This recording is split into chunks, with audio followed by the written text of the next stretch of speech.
Bem-vindos ao canal V Compartilha. Mais uma vez cá estamos para compartilharmos o pouco que a gente sabe.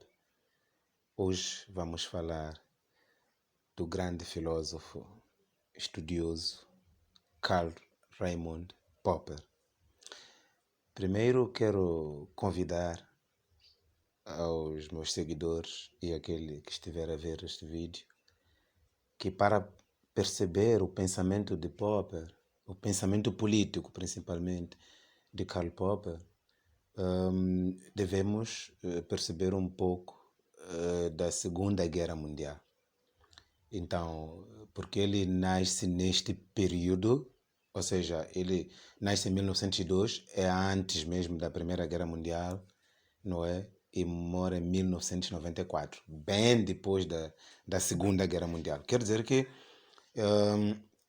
ele viveu as duas guerras mundiais.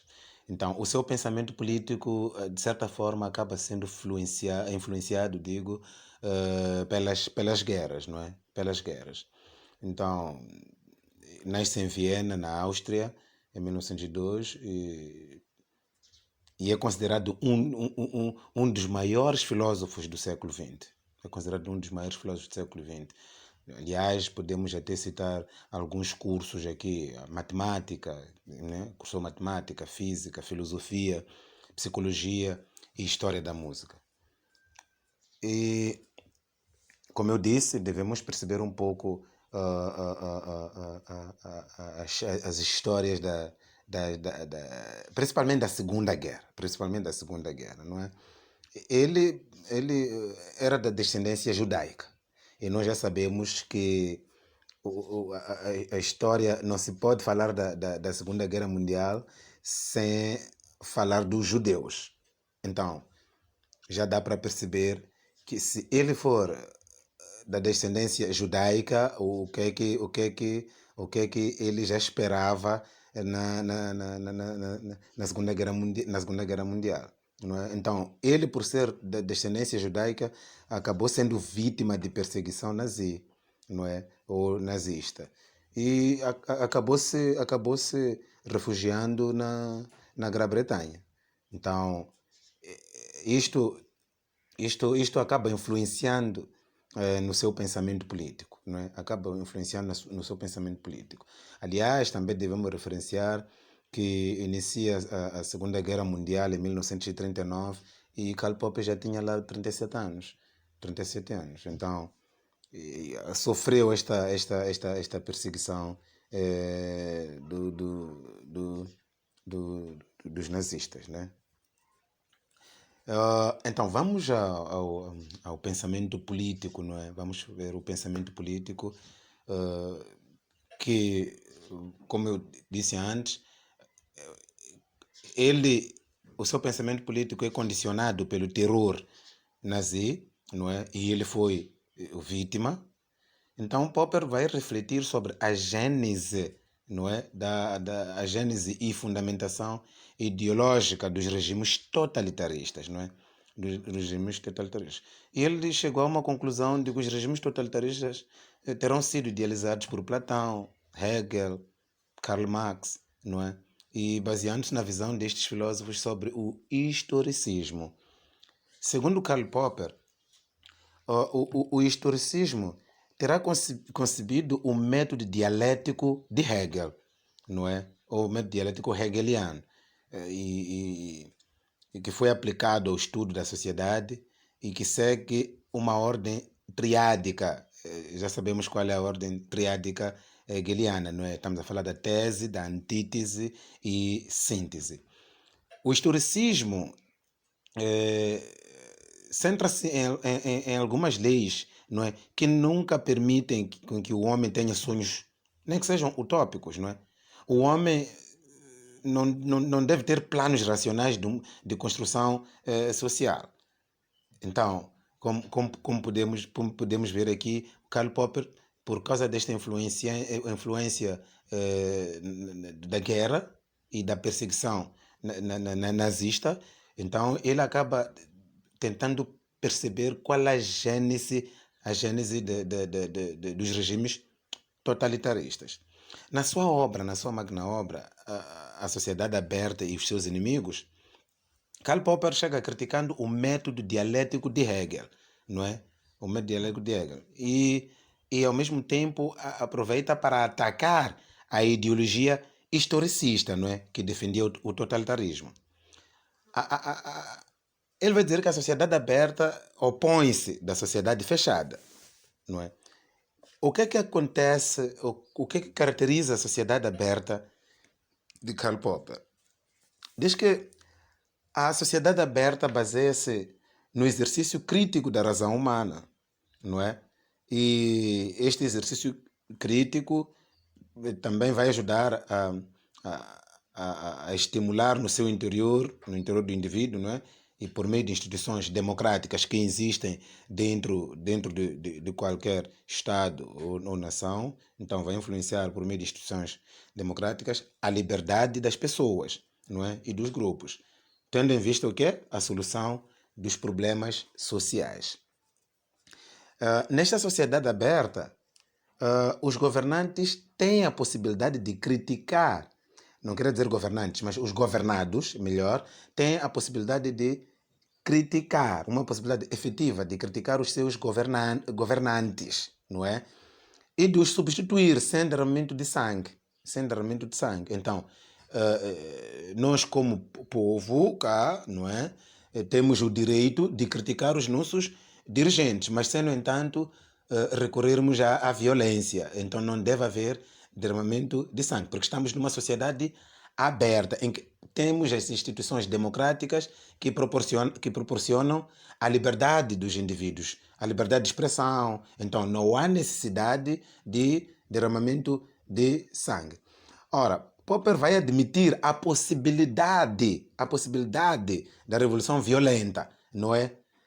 A qual só se justifica se for para derrubar um tirano, ok? Só se for para derrubar um tirano é que pode haver uma revolução violenta e talvez, consequentemente, o derramamento de sangue. Mas veja que isso só é possível em casos extremos. Mas ele não está a favor de derramamento de sangue. Afinal de contas, também devemos entender que ele não é totalitarista. Muito pelo contrário, ele critica os regimes totalitaristas e ele defende a sociedade aberta. A sociedade aberta.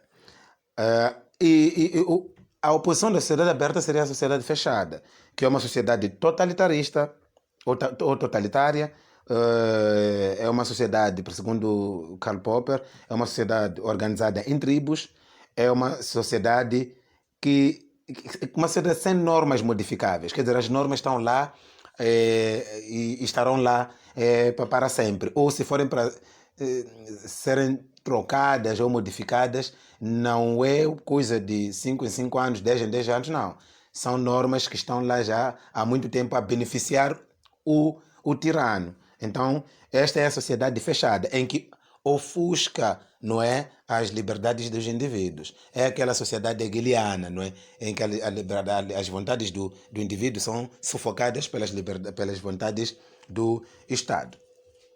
Em suma, o que é que podemos dizer sobre Karl Raimund Popper? Karl Raimund Popper, estamos a fazer aqui um sumário de mais ou menos aquilo que nós abordamos. A história, segundo Karl Popper, a história da humanidade não tem um sentido concreto que antecipadamente possa ser conhecido. Quer dizer que o único sentido que possui é aquele que os homens dão à própria história. Só para vos fazer lembrar, os socialistas e os capitalistas queriam determinar quais políticas podiam governar o mundo, não é? Outros diziam que não, o socialismo era um bom regime, os capitalistas diziam que não, o capitalismo é o melhor, não é? Então, Karl Popper diz que o único sentido que possui, que a história possui, é aquele que o homem dá à própria história. É o socialismo? Será que faz bem? Vamos avançar. É o capitalismo? Será que faz bem? Vamos avançar. Agora, determinar que seja o socialismo a governar o mundo, para Karl Popper está errado. Determinar que seja o capitalismo para governar o mundo, também está errado. o homem que vive neste mundo é que vai dar sentido à história. O homem que vai dar sentido à história, ok?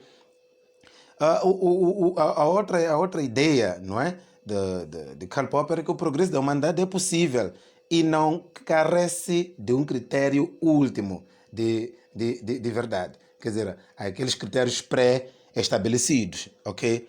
Aqueles critérios pré-estabelecidos. O progresso da humanidade é possível e não deve depender de critérios pré-estabelecidos. Não devemos depender, porque é capitalismo. Então nós vamos nos abraçarmos ao capitalismo porque é algo pré-determinado e nós pensamos que é aquilo, o certo. Porque o socialismo é o melhor e nós vamos nos determos nesta configuração política porque é pré-determinado. Não, não. O progresso da humanidade, segundo Karl Popper, é possível e não carece de nenhum critério pré-estabelecido. A última ideia de Popper é que a razão humana é essencialmente falível, ou seja, pode falhar, pode enganar-se, não é? Pode enganar-se. E o dogmatismo não tem qualquer fundamento, não tem qualquer fundamento na razão humana. A única atitude justificável para garantir a verdade é através do diálogo, o confronto de ideias e por meios não violentos. Por meios não violentos. Vocês devem notar que Karl Popper repete várias vezes a não violência nas pessoas. Então, ele não está em nenhum momento a favor da violência, mas está a favor do diálogo. Está a favor sempre do diálogo. Ele diz que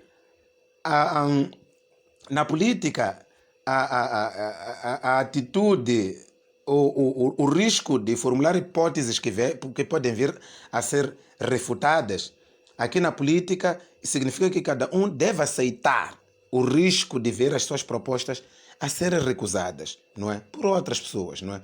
Por quê? Porque você não pode se considerar como detentor do conhecimento. Você, porque está no topo, você sabe tudo. Não. Então, você deve esperar em algum momento o seu pensamento, as suas ideias, não é? Podem correr o risco de serem recusadas por outros no confronto das ideias e de alguns projetos.